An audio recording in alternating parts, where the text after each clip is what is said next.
Hello to viewers, welcome to my channel Science to Technology. In today's show, Future Friday, we're going to talk about India's path to oil independence. So let's dive deep into it. Now, first, what exactly is our problem? Well, the problem is we do produce some oil. It's almost like how USA produce a bonkersly large amount of oil. They just drink so much that it amounts to nothing. So same thing happens to us. We do produce it, a significant quantity. It's just that we have to still import 88% of it. So that's a very big problem. And we are importing it not from aliens, from other countries, meaning it is very costly for us. So here's the deal. Fuel, oil, energy, this is not optional for us. It's not like coffee or this or that. We need to have it. It's no longer like, okay, we are not getting it. It's going to be mildly inconvenience. Now we're going to be doing it. So fundamentally, it is no longer a want. It's a need. Penalty of that is no matter what the price OPEC sets, we have to pay for it. So this is a very serious vulnerability from a nation state point of view. And our economy is dependent on market. That is not a healthy place to be. Our market should be affected by things that are happening inside. Things that people living here can control, not something else. Like not this thing should not control it. Basically, those are OPEC group nations. So that is a very serious what you call vulnerability and not acceptable, especially if you want your country to be rich and prosperous. This sort of vulnerability to external market is like not good. So that's a big penalty. On top of that, there are consequences of using it also, meaning if we keep using it, assume, let's just say we figured out some industry that prints boatload of money. So buying fuel from abroad is not a major issue. Even if price became double and triple, we can just like, yeah, it's a minor inconvenience. But even then we're going to have issues. Issues being air pollution. While any Tom, Dick and Harry can deny global warming, nobody denies air pollution. And again, given the fact that you want to breathe, given the fact that you have only one pair of lungs, you can understand that's not acceptable. On top of that, global warming. Now, global warming may be optional for people who are living in much cooler climates. For us, it's here, so to say. So basically, when I was a child, 40 degrees Celsius was such a big deal. It used to be printed in newspaper. Now my rooftop regularly crosses 50 degrees Celsius. So fundamentally, global warming is not like it's going to happen. It has happened for us. Our rivers are poofed. Our rooftops are getting cooked, literally cooked. So it's here, it's bad. Now, is there a benefit of jumping into this, like trying to solve this issue and rather being dependent by this? Basically, this is from 2004 to 2024, and you can see the line must go up. That is not acceptable. This is really brutal for middle class and lower middle class. Really not good. And again, it makes the country unhealthy. So fundamentally, we have to solve this. Now, trying to solve this brings us two things. First, it brings job opportunities. Another as well, economic strength, meaning it makes us a bit more resilient. Now, again, you can never be like absolutely got tier resilient, but anything that enhances it, GG. So this is a serious problem that we have to solve it. Now let's look into some ancient technology like electric vehicles and hydrogen. And we have been making electric vehicles before we were making combustion engines. That is like the first one that you could look at and it's like, oh, it looks like a combustion engine like this. Sorry. No, I did not put that one. 1830s. Yeah, it's an ancient technology. Electric vehicles. We have been making it very long ago. And you have to understand that development of the starter motor is the reason why we no longer have electric vehicles as a like primary means. If nobody had developed starter motor, trust me, we all be using electric vehicle. We would have just learned how to deal with it. So because of starter motor, engines could become powerful, because again, back in the old days, you had to do like this, start it. And again, you want more horsepower, meaning more compression, meaning the more back blow. And if you do not do it right, your hand goes kaput. So we literally have to say thank you to high torquey starter motors that we can actually start, crank engines. So from 1930s, we have been making EVs, and EV never actually went away. Let that be very clear. EV was almost something, it was there, it is used, it was used in this niche scenario, this scenarios, and this unique cases, but it never went away. It has almost 2 centuries of experience. And then you come to hydrogen, which again is also ancient technology. We have started hydrogen combustion engine from 1800s. People knew hydrogen, people knew rudimentary electricity, people knew electrolysis. So we tried all of that. Like it's been there, done that, all of that. Now let this be very clear. Under known science, which many times I've seen too many children talking like, oh, modern technology can solve it. It's like, no, if E equal to MC square will remain equal to MC square, whether you are in 1500 or year 5000, it does not change.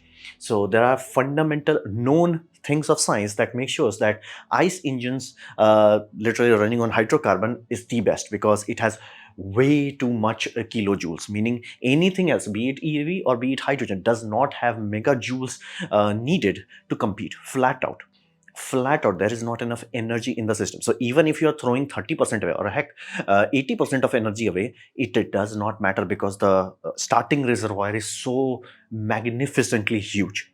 And you cannot like, what if I have like 100% in hydrogen? It still would not matter. So, and again, you are breaking law of thermodynamics. So let that be very clear. It was the same issue in 1800, same issue in 1950, same issue in 2050. It will not change. It will never change. So again, you can improve efficiency, but again, efficiency improves on both dimensions, meaning if you are making hydrogen combustion engine more efficient, you are more likely to make a basically normal fuel engine far more efficient. So this is the fundamental reality is, like, under known science, you cannot beat internal combustion engine, especially because you do not have enough kilojoules. Like on a fundamental level, it's like trying to compare a fission to a chemical reaction. It's like order of magnitude difference. And EV is the closest, let that be very clear. Assuming if we humans play our cards right and wisely, EVs can get us to the close. Given the fact that we have been doing it, given the fact that it never went away, it's like really close of what we need to do. But you have to understand, let's assume we have magic battery. Everybody is like, it's battery. Battery does not play a role. That's not the weak link as of now. For example, let's say we make a quantum capacitors. Now, these puppies can have around 75 kilowatt hour in 1 liter of volume. So bonkers. But here's the deal. And again, it does not have lifespan issues, because again, it's a capacitor. You do not have to worry about charge rate and discharge, because it does not even have C ratings. Like capacitors do not have C ratings.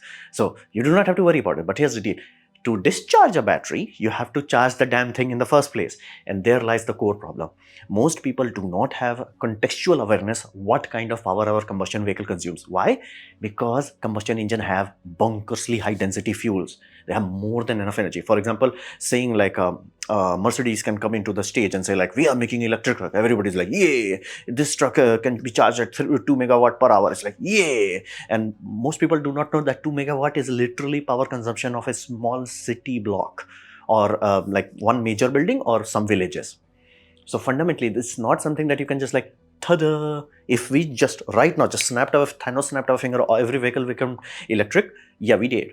There is not enough energy into the system. That system is like barely 10% of what we need to be. And the moment you are like, okay, that's why some people will smoke weed, and they'll say, what if we smoked hydrogen? It's like, yeah, that would be worse. That take the energy requirement of electric, multiply that by 3, that's the penalty of hydrogen. Why? Round trip efficiency. And again, physics will not change in this. Thermodynamics will not change in this. You can make the percentage a bit different. So basically the round trip efficiency going from 30%, maybe you're able to push it to 35. Maybe I'm like stretching the maybe to a lot. Maybe. But again, you have to pay for that energy one way or the other.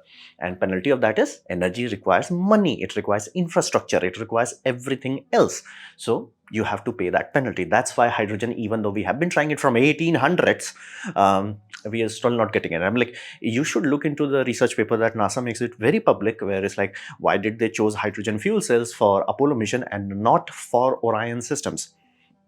Again, even Space Shuttle used hydrogen fuel cells, but they abandoned it. Why? All the research paper is available. So fundamentally, now EV has potential. Let that be very clear. While I do acknowledge that internal combustion engine is GG, it does need help of basically electric vehicle to shine. We are not seeing the full potential of internal combustion engine. Same way like before starter motor, we were not really flying. Now we are flying. We need to go from 3G to 4G technology. Basically, EV has potential, but it needs time. It needs other things to grow well enough where it's like, okay, now we can handle it, right? So, engine technology. And again, this is before Tesla. Like, we were like, oh, Tesla. Like, there were many Teslas before it. Many.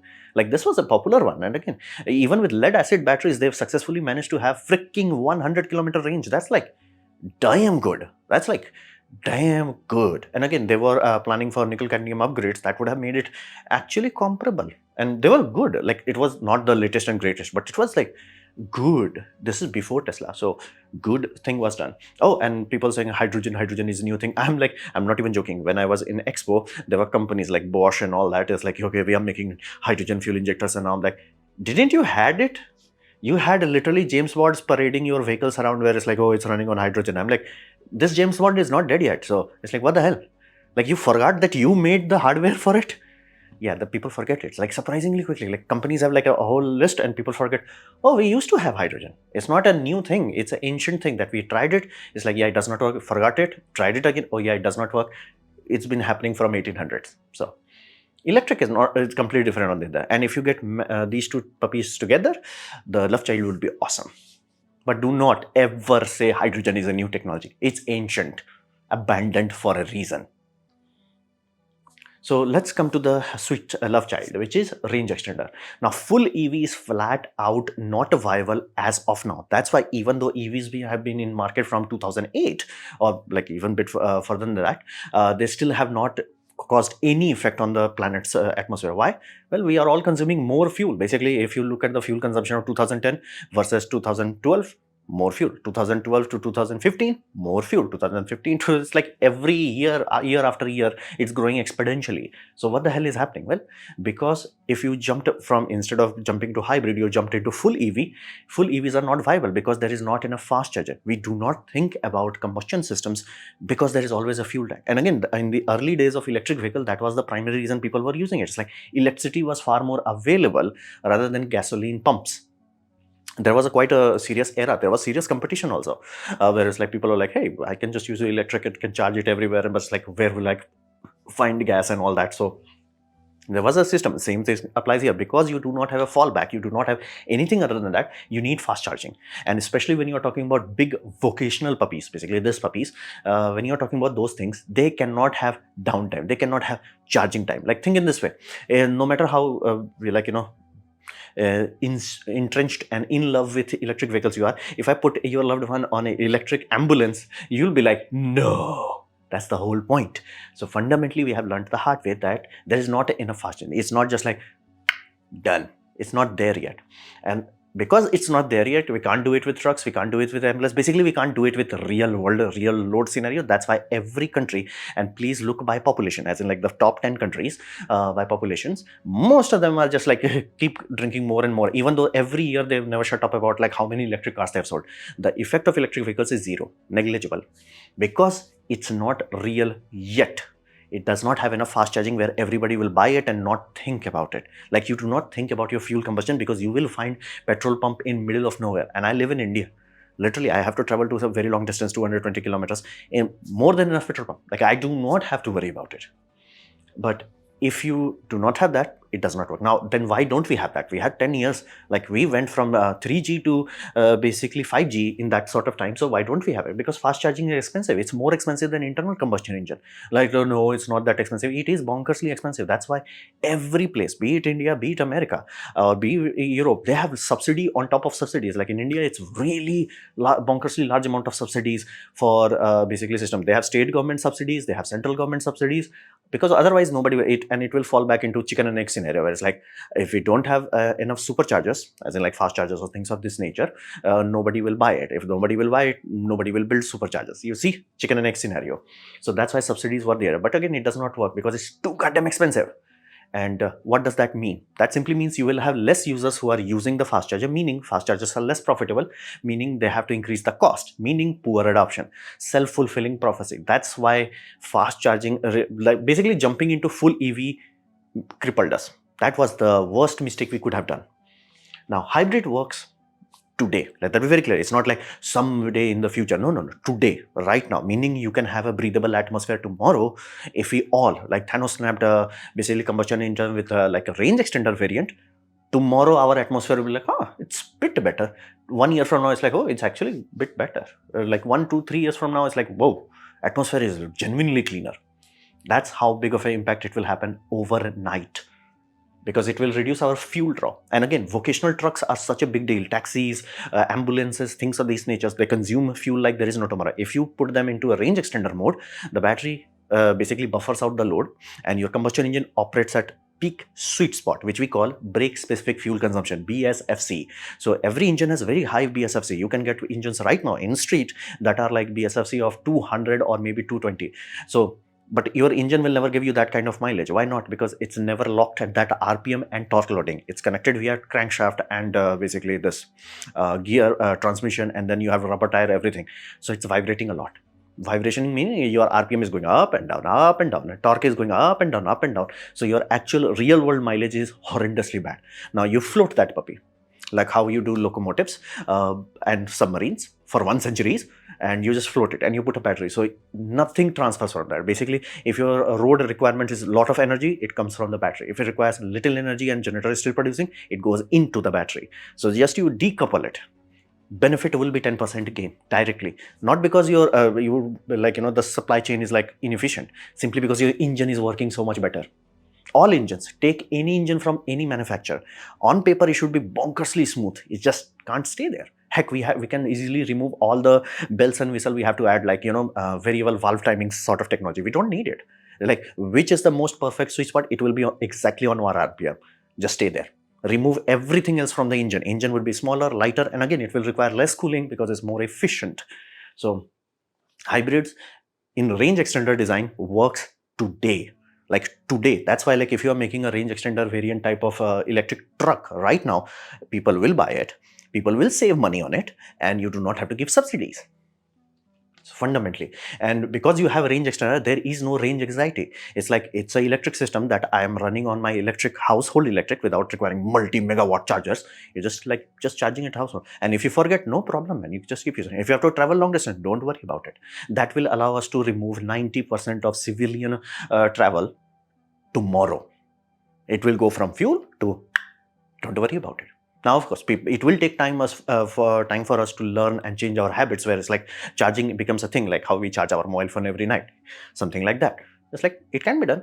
And again, you won't be stuck. You won't have to worry about anxiety. And again, you will be happy to buy that simply because it's more smoother experience and less fuel consumption. So that's why. And all of us will get clean air, because again, engines, when they are going through the RPM range of Tokyo drifting, wing, wing, wing, wing, wing, yeah, that's really bad for the emission output. You do not want that. And it's cheaper. Why is cheaper compared to massive batteries that we are putting? Again, the massive batteries are creating a penalty because the batteries are bigger, it's heavier, and yes, combustion engines are super lightweight. We have spent 1 century on those, and again, if you remove all the bells and whistles we put on the modern systems just so it can handle much variable RPMs, you'll be shocked how light engines we can make. So we can have a smaller battery, smaller engine, and we get best of the both worlds. It will be cheaper because again, battery would be smaller, and you do not need subsidy. People will willingly buy it because, hey, I would like to buy a car that consumes less fuel. So people will buy it. And again, from India's point of view, it will also allow us to have lower China dependency. Right now, I'm not lying. A lot of people commented something so hideous. It was like, are you serious? Whereas you have been paid by Arab nations. I'm like, I want India to have lower dependency. I do not like the idea of India to have triple dependency, where it's like, oh, OPEC nation, please give us oil. China, please give us battery. This car manufacturers, here's your subsidy. We are triple dipping on one tax pool. That's not sustainable. All it will do is increase our inflation. So I really do not like this idea. And again, once you have what we call switch to hybrid topology, you no longer have to 300-kilometer range, 500-kilometer range, 600-kilometer range. No, 100, go home, done. And taxis, again, for taxis, you may want to give more, not because they actually need more, simply they require a lot more air conditioning. So yeah, just that. So fundamentally, and it will allow us time and the peace required to refine the tech. Everybody claims that technologies are like half of the electric vehicles, when they go through minor fender benders, they disconnect the high voltage battery. Now it's a good thing, but it's a very crippling thing because we are coming from a combustion engine which has boomer fuel, and somehow we do not have to do that. Like, if you ever seen in Indian roads, you'll be shocked how bricked trucks are and they are still functioning. It's just like, who cares? Who cares? So fundamentally, it's basically, we had a 3-month baby. We are just like, run. It's like, bro, it needs 9 months. We have not given it enough time.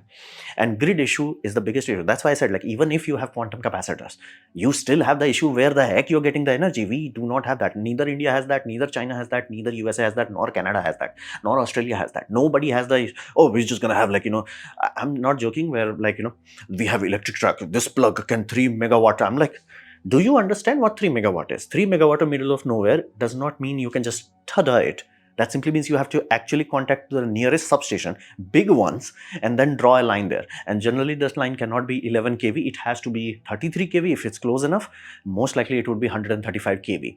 That line alone will cost, well, like a substation. So fundamentally, we need the grid to grow exponentially before it can absorb that. And again, battery recycling also have to be sorted. Inflation has to be sorted. Again, we cannot have a country where we are triple dripping. And big craft. And I have to say, China is very smart, man.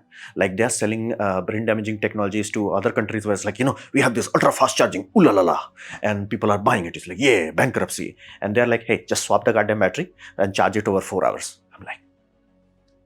I'm like, respect. And again, you pay attention to Chinese market right now. They have lot more range extender variants rather than full EVs. They are learning the lesson much quicker than every other country. I was like, damn.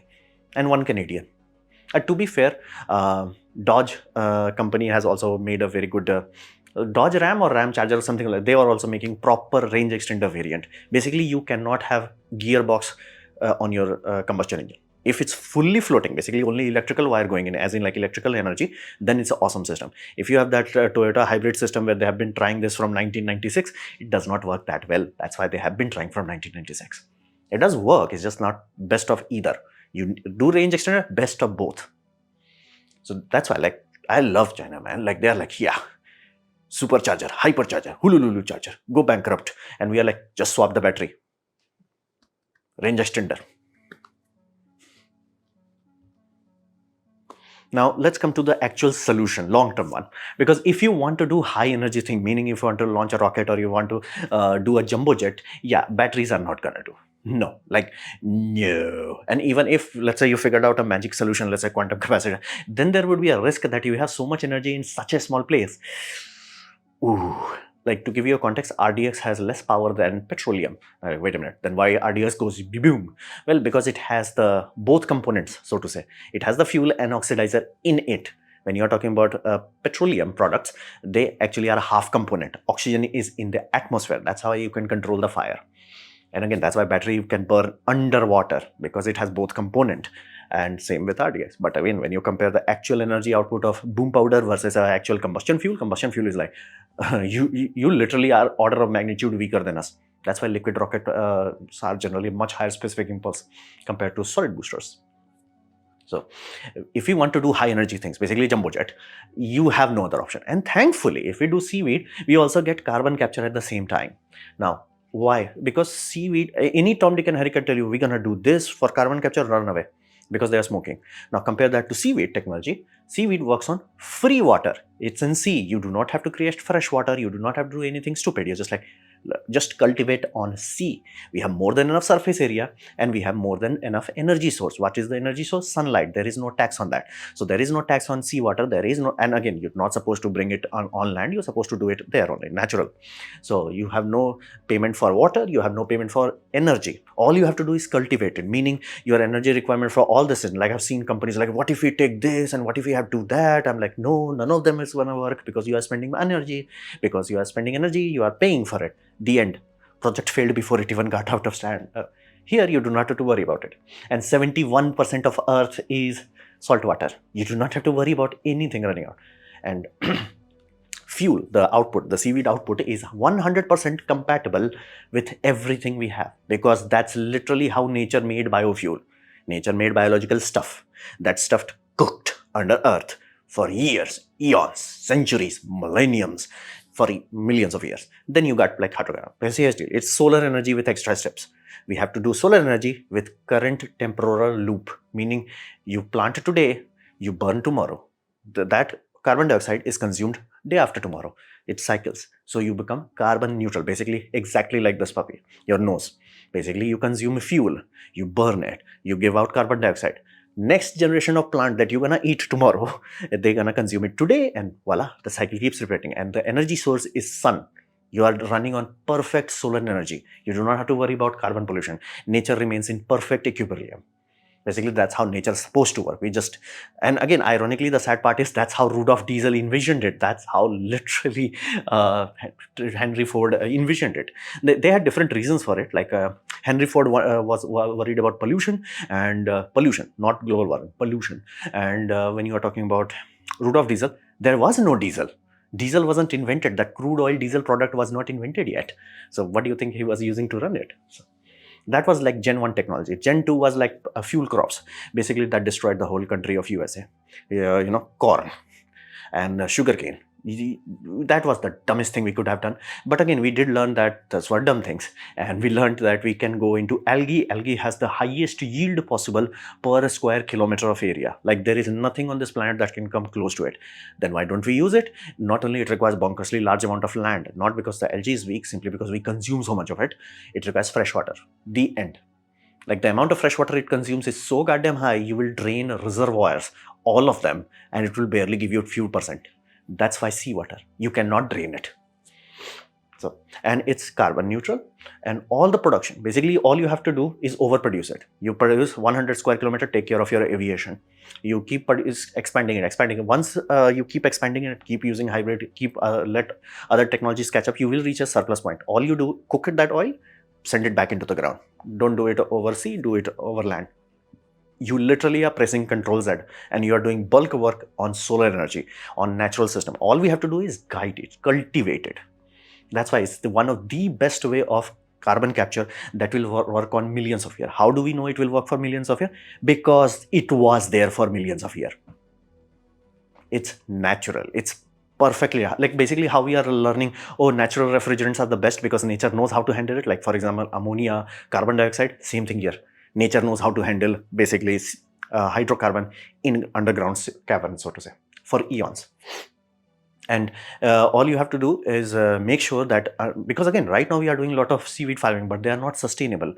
Why they are not sustainable? Because most of them are being found for food additives, supplements, and pharmaceutical. That's a printing money because of this.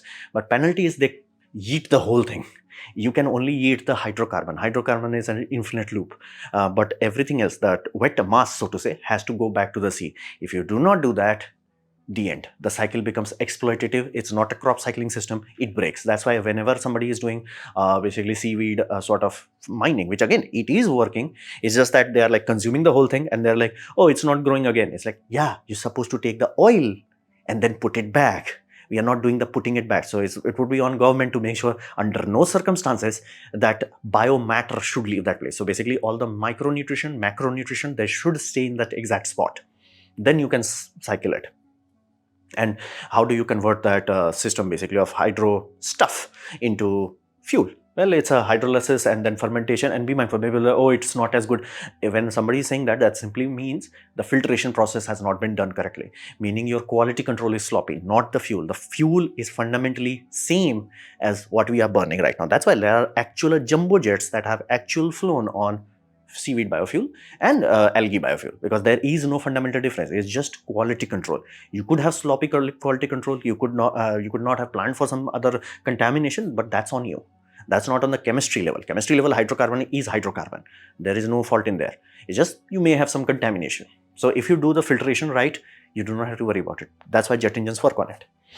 And CO2 plus water plus energy of the sunlight equals hydrocarbon. It does have a byproduct. You may have heard of it. It's called oxygen.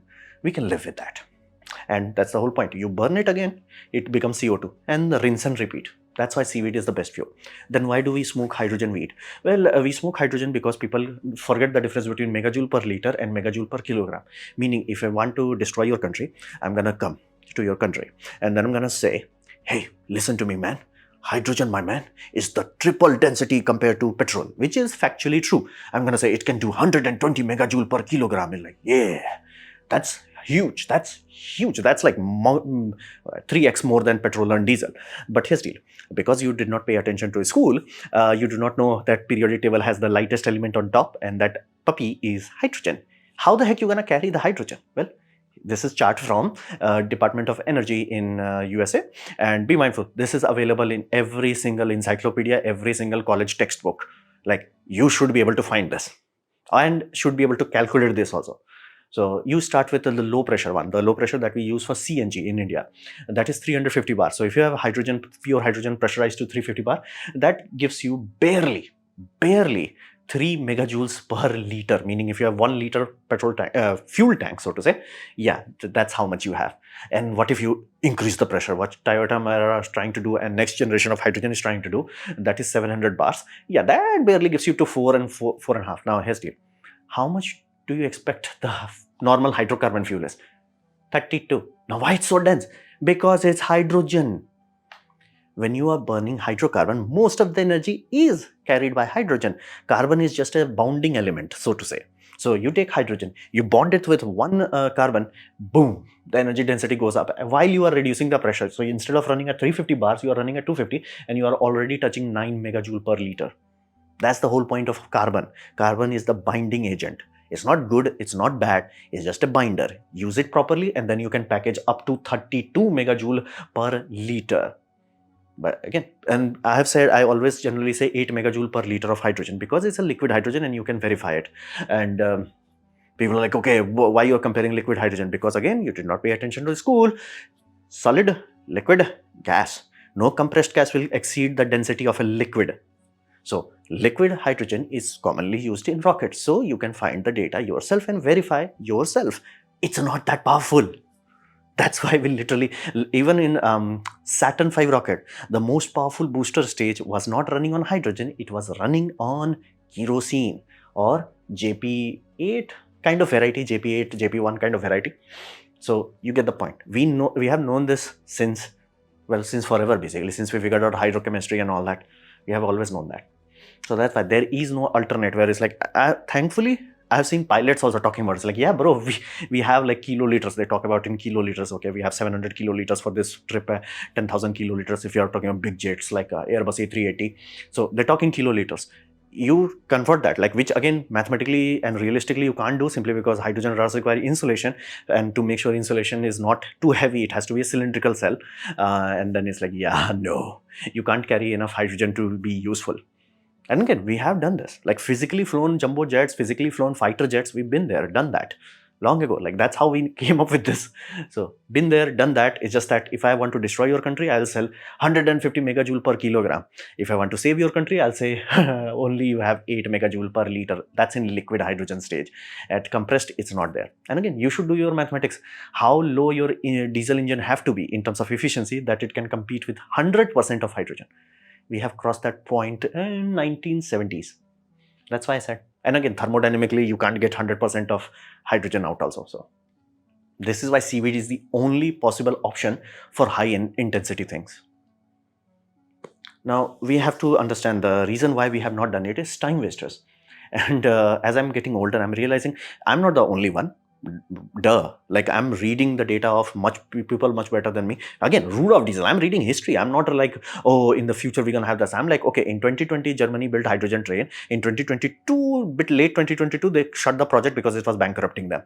So it's like, I'm not reading future. I'm like past, history, ancient technology. Again, Soviet Union, ancient technology, tuple of TY155. This has that hydrogen cell block.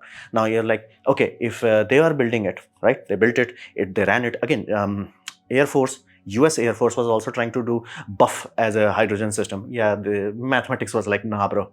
So all of them had this issue. So what is happening here? What is happening is what we call, we are moaning. Moaning is easier. Actually studying things, actually sitting down, doing a calculation, reading the graphs, actually understanding what the hell is going on. Ain't nobody got time for that. Moaning is much easier. Like all those kids who are doing like, stop oil and all that. How many of you them you think actually know enough about Rudolf Diesel, enough about Henry Ford, enough about basically algae, enough about seaweed, all of them, like pros, cons, all of those things. How many of them actually know that if you can combust the fuel in what we call constant volume combustion, hard thing to do, not impossible.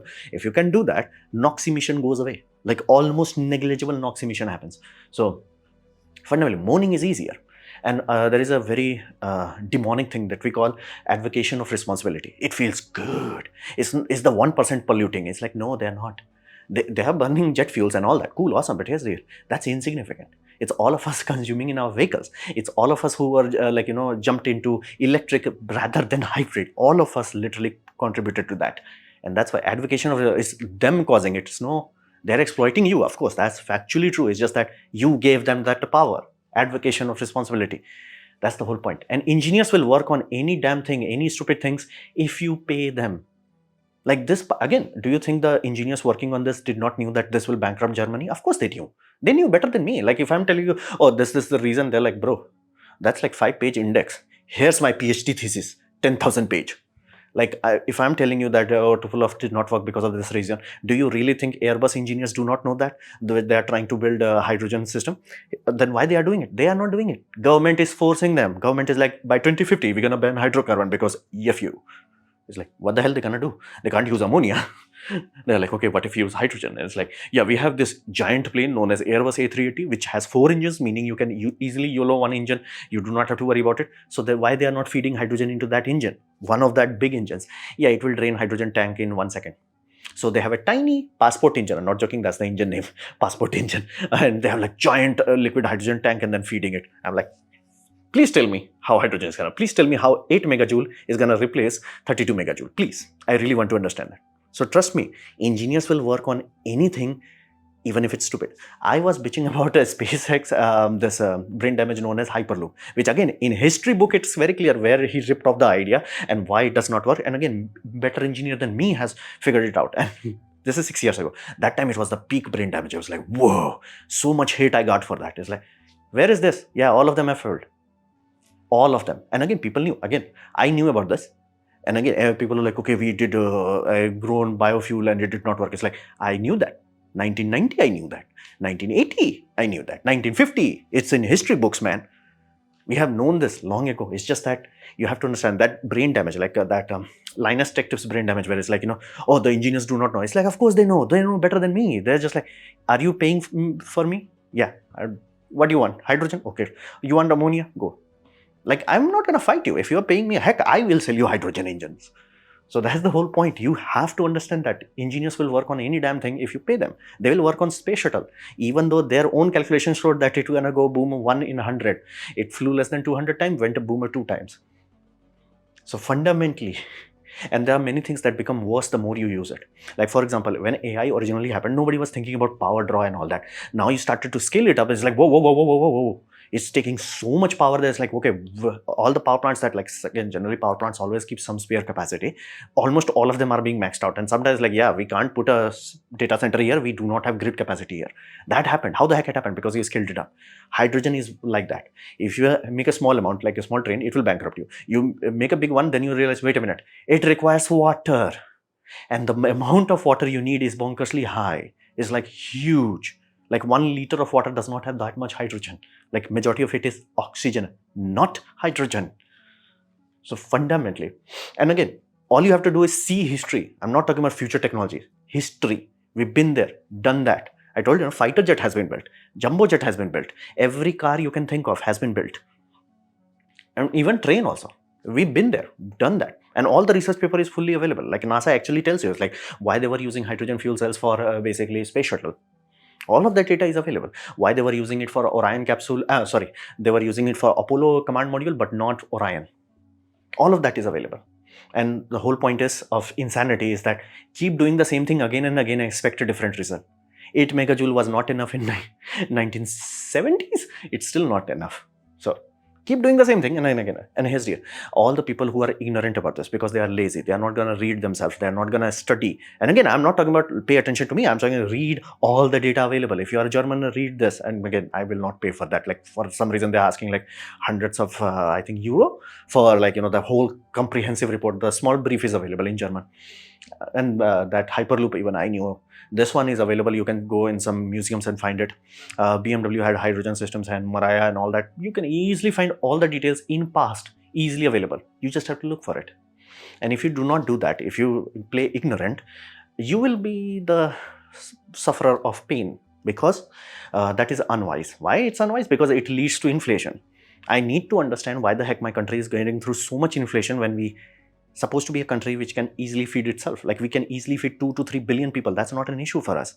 But then why the hell food is expensive? Because oil is expensive. Why oil is expensive?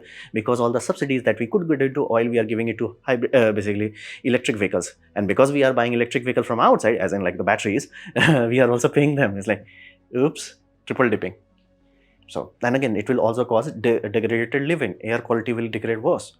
Like imagine 90% of vehicles, normal small vehicles are running on electric and nobody even notices it.